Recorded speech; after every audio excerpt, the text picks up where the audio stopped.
گی پر ختم ہوتا ہے جو آنے والے زمانے کی طرف اشارہ کر رہا ہے، جہاں حالت اور کیفیت واقع ہوتی ہے کہ مستقبل کہتے ہیں، ہے نا۔ تو یہاں پر کچھ سوالات تھے، ہے نا۔ اب اس میں کچھ لفظ لکھے ہوئے ہیں، ہے نا، کچھ لفظ لکھے ہوئے ہیں جس میں کرنا ہے، جیسے کہ قطار ہے نا، ان کے لفظوں کے جملے بنانے ہیں۔ قطار، بندوق کے پیچھے گاڑیوں کی لمبی قطار ہیں۔ رفتار، گاڑی کی رفتار بہت دھیمی تھی۔ تیسرا، کیفیت، مریض کی کیفیت اچھی نہیں ہے۔ فخر، استاد کو اپنے شاگردوں پر فخر ہے۔ دشوار، لوگوں کے لیے اس مہنگائی میں جینا دشوار ہے۔ دشوار مشکل۔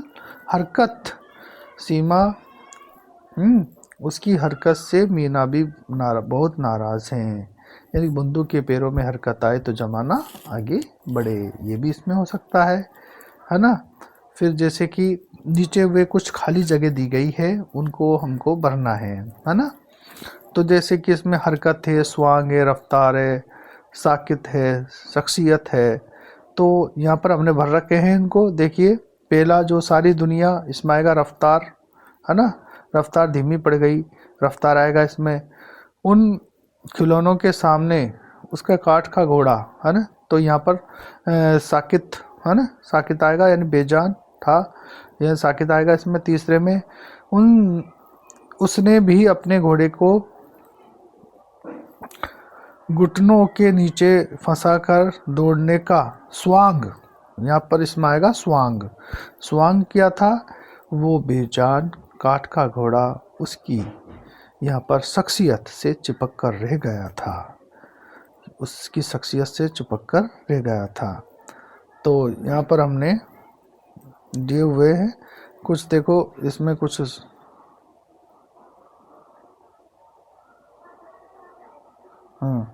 اس کے پاؤں میں حرکت آئے تو زندگی آگے بڑھے۔ اس کے پاؤں میں حرکت آئے تو زندگی آگے بڑھے، تو اس میں آئے گا حرکت، ہے نا۔ تو اس میں دیکھو اب اس میں عملی کام ہے، کاٹھ کے گھوڑے کی تصویر بنائیے اور اس میں رنگ بھرے۔ تو کاٹھ کا گھوڑا ہم نے آپ کو دکھایا تھا، پھر سے ایک بار پھر سے آپ کو دکھا دیتے ہیں کاٹھ کا گھوڑا۔ تو یہ کاٹھ کا گھوڑا ہے، لکڑی کا گھوڑا بنا ہوا ہے، اس کو بولتے کاٹھ، کاٹھ یعنی لکڑی، لکڑی کا گھوڑا، ہے نا۔ تو اس میں رنگ بھر لیجیے آپ، تو یہ عملی کام میں دے رکھا ہے۔ تو بچوں اس طرح سے ہمارا یہ جو سبق ہے کاٹھ کا گھوڑا، جس کے مصنف رتن سنگھ نے کے ذریعے یہ سبق ہمارا تحریر کیا گیا ہے۔ آج ہم نے اس سبق کو پوری طرح سے مکمل کر لیا ہے۔